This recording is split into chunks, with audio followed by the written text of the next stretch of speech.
Hi dears, welcome to Next Level School. আজি মই class 10 অৰ সায়েন্সৰ সিলেবাসখন তোমালোকৰ লগত আলোচনা কৰিম।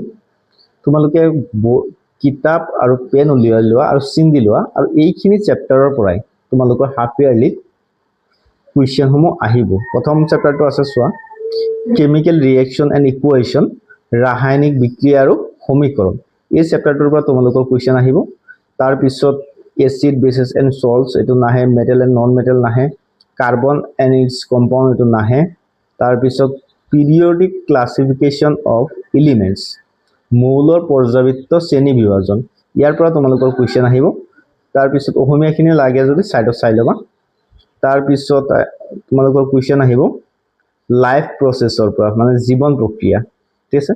তাৰ পিছত তোমালোকৰ কুৱেশ্যন আহিব কন্ট্ৰোল এণ্ড কোঅৰ্ডিনেশ্যন, নিয়ন্ত্ৰণ আৰু সমন্বয়। এই চেপ্টাৰটোৰ পৰা তোমালোকৰ আহিব প্ৰশ্ন। তাৰ পিছত হাউ টু ডু অৰ্গেনিজমছ ৰিপ্ৰডিউচ, জীৱই কেনেকৈ বংশ বিস্তাৰ কৰে, ঠিক আছে। এই চেপ্টাৰটোৰ পৰা তোমালোকৰ কুৱেশ্যন আহিব। তাৰ পিছত হেৰিডিটি আৰু ইভালুৱেশ্যন, হেৰিডিটি এণ্ড ইভালুৱেশ্যন, বংশগতি আৰু ক্ৰম বিকাশ, এই চেপ্টাৰটোৰ পৰা তোমালোকৰ কুৱেশ্যন আহিব। তাৰ পিছত তোমালোকৰ আহিব ইলেক্ট্ৰিচিটিটো তোমালোকৰ নাহে হাফ ইয়াৰলি। তাৰ পিছত magnetic effect of electric current, এই চেপ্টাৰটোৰ পৰা তোমালোকৰ কুৱেশ্যন নাহে। তাৰ পিছত তোমালোকৰ প্ৰশ্ন আহিব সোৰ্স অফ এনাৰ্জি, শক্তিৰ উৎসসমূহ, এই চেপ্টাৰটোৰ পৰা তোমালোকৰ হাফ ইয়াৰলি কুৱেশ্যন থাকিব। তাৰ পিছত তোমালোকৰ হাফ ইয়াৰলি কুৱেশ্যন থাকিব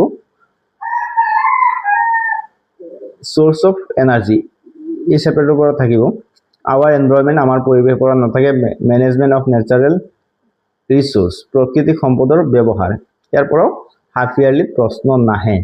গতিকে এইখিনি আছিল আজিৰ ভিডিঅ'টো। এতিয়া চোৱা মাৰ্ক সম্বন্ধে কোন চেপ্টাৰটোৰ পৰা কিমান মাৰ্কছ আহিব এইখিনি যদি চাব খোজা চোৱা, ইয়াত লিখা আছে কুৱেশ্যন ফ্ৰম ইচ ইউনিট, মানে ফিজিক্স, কেমিষ্ট্ৰি আৰু বায়'লজি, ইচ ইউনিট, প্ৰত্যেকটো ইউনিটৰ পৰা lesson will carry marks 2 to 15, 2ৰ পৰা 15 মাৰ্ক কেৰি কৰিব, ঠিক আছে, মানে আহিব প্ৰতিটো চেপ্টাৰৰ পৰা। এইখিনি আছিলে আজিৰ ভিডিঅ'টো। যদি ভিডিঅ'টো চাই পালা তেতিয়াহ'লে লাইক এটা কৰি দিবা আৰু প্ৰয়োজনীয় বুলি ভাবা যদি এনে ধৰণৰ ভিডিঅ'সমূহ তেতিয়াহ'লে চেনেলটো ছাবস্ক্ৰাইব কৰি ৰাখিবা।